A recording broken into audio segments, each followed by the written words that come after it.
Welcome! In this video I'll show how you can set an alarm on Apple Watch Series 10.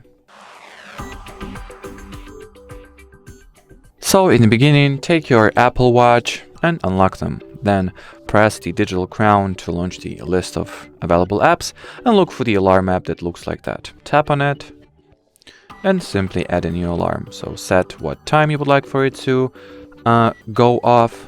So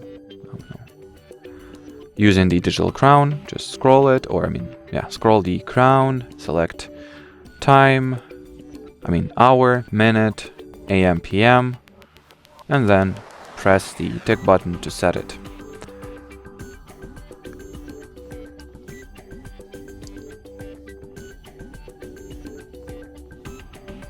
And well, as far as this video goes, that'll be it. So thanks for watching and bye bye.